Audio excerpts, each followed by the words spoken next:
Cuidado com o meningococo. Vamos lá. Paciente de 2 anos em férias nos Estados Unidos apresenta febre alta, cefaleia, vômitos e inapetência. A família envia fotos de manchas que surgiram. Sim, seu paciente está com a família lá em Orlando, lá na Disney ou qualquer outro lugar nos Estados Unidos e ele se comunica com você pelo WhatsApp. Isso é uma realidade do dia a dia nosso hoje do pediatra e também das outras especialidades. Não é privilégio nosso.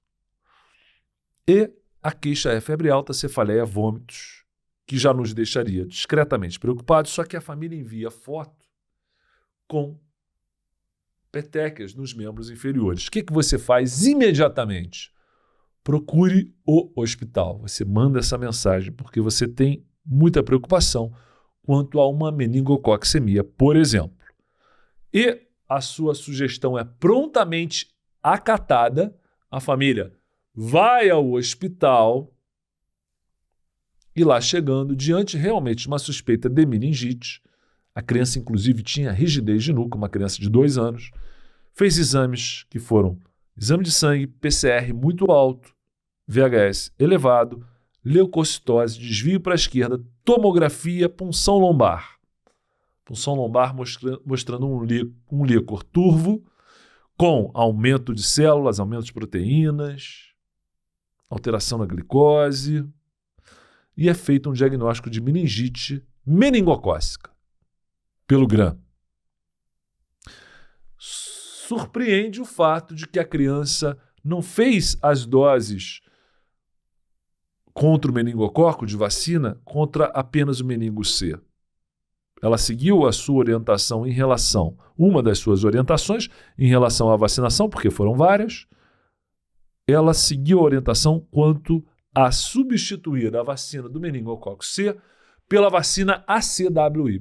Ela fez aos 3, 5 meses, fez reforço com 1 ano, e agora com 2 anos ela tem aí uma doença meningocócica.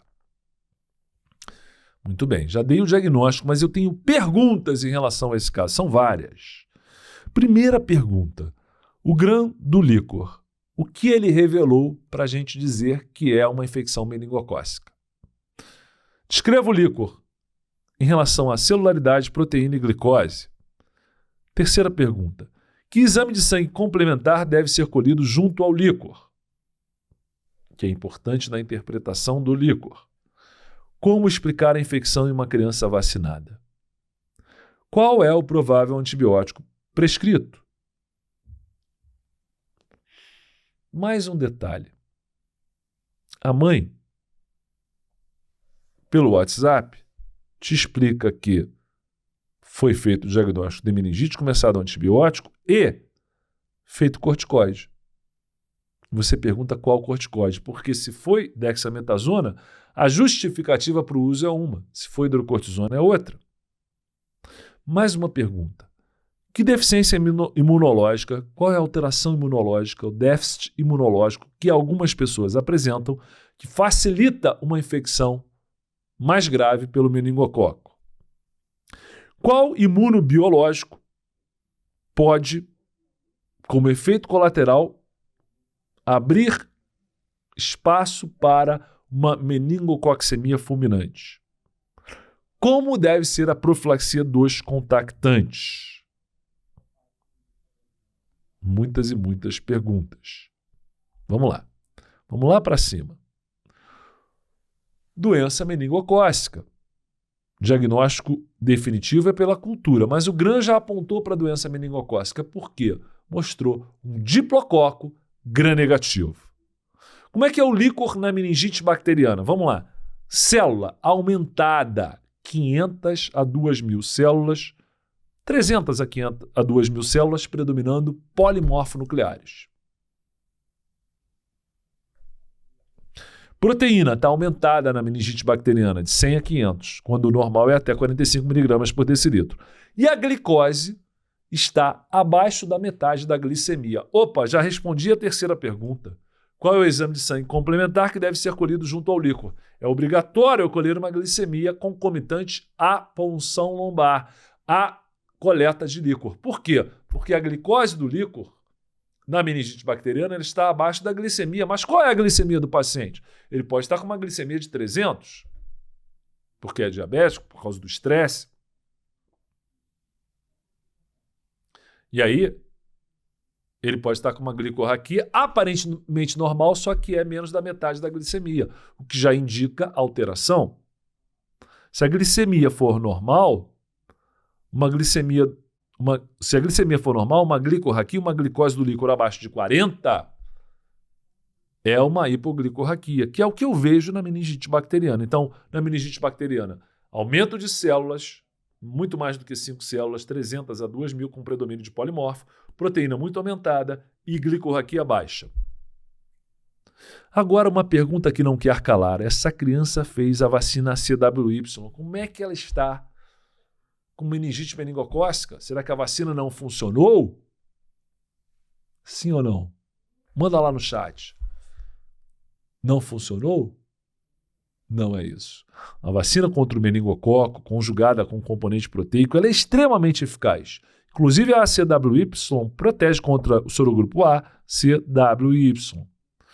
Mas eu tenho 6 sorotipos predominantes no mundo: A, CWY, X e B. O meningococo B é o principal meningococo em termos de incidência e prevalência nos Estados Unidos da América. Onde estava a criança? Nos Estados Unidos da América. Então, ela foi protegida pela CWY, mas aquela sua outra indicação de vacina, que era para fazer também, infelizmente tem que ser no privado, porque ainda não tem no público, espero que um dia tenha, e certamente terá, também fazer a vacinação específica contra o meningo B, que é separada dos outros. Meningo B, a vacina deve ser feita aos 3, 5 meses e 12 meses de reforço. A criança não fez. E aí veio o meningococo B. Provável antibiótico. Diante do meningococo, posso fazer uma penicilina? Posso, mas na meningite eu não arriscaria.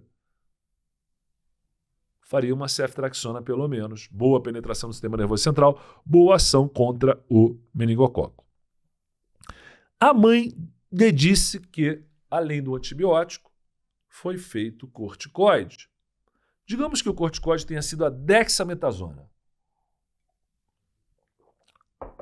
Lógica do processo, lógica da prescrição da dexametasona. Quando eu faço antibiótico na meningite, eu desencadeio morte bacteriana e um processo inflamatório a nível do sistema nervoso central. Eu vou salvar a criança, e é isso que é o meu objetivo primordial, principal. Só que o processo inflamatório pode levar a sequelas. Então a criança sobrevive, mas fica com sequelas. Qual é a principal sequela nas meningites bacterianas, seja pneumocócica, seja por hemófilos, tipo B, seja pelo meningococo? Surdez.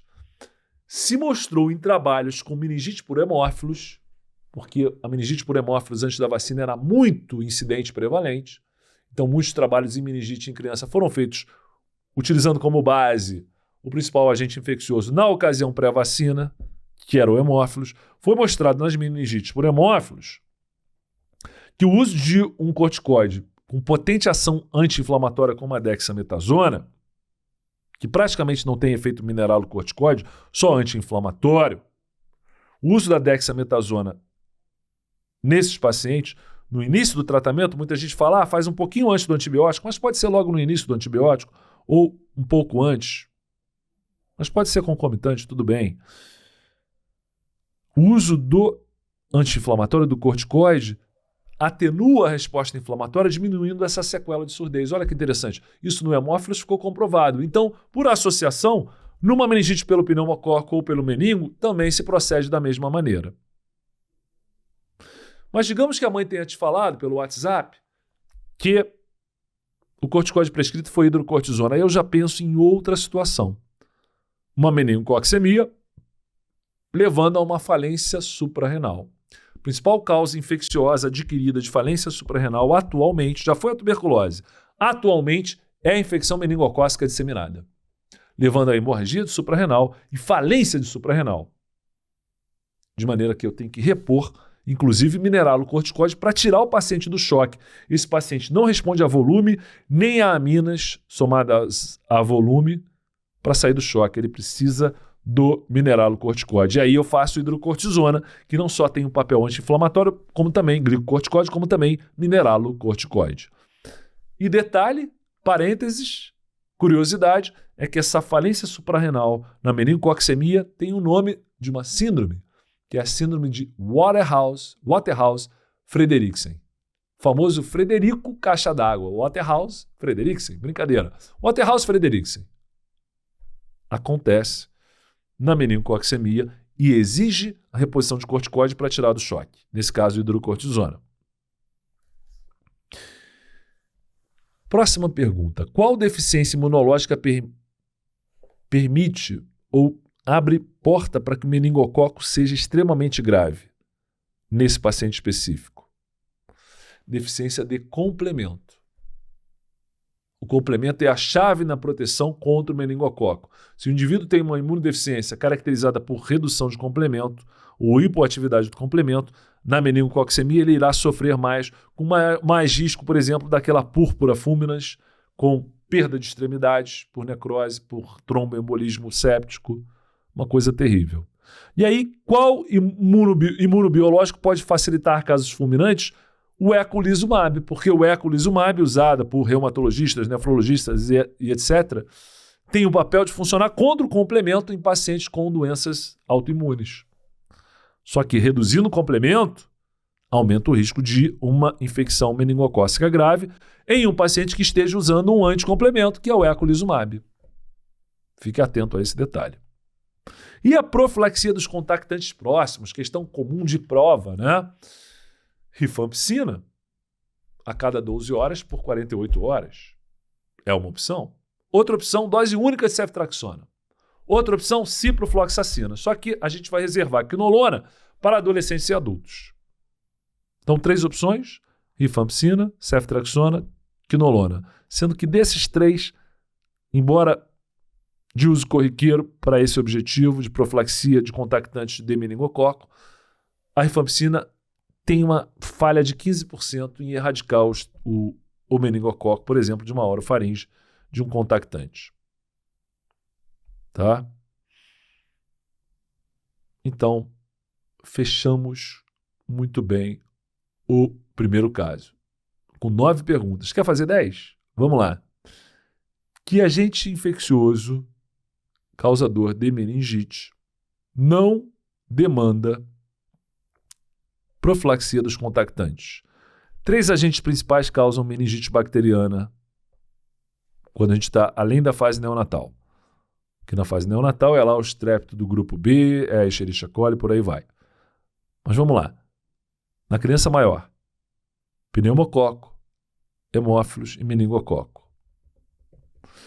Meningococo exige profilaxia de contactantes. Hemófilos, se eu tiver criança com menos de 5 anos, 4 anos para baixo não vacinada, exige profilaxia. O pneumococo, o diplococo gram-positivo, que é o pneumococo, causando meningite, não demanda quimioprofilaxia dos contactantes. Tá? Fiquemos atentos a esse pequeno detalhe.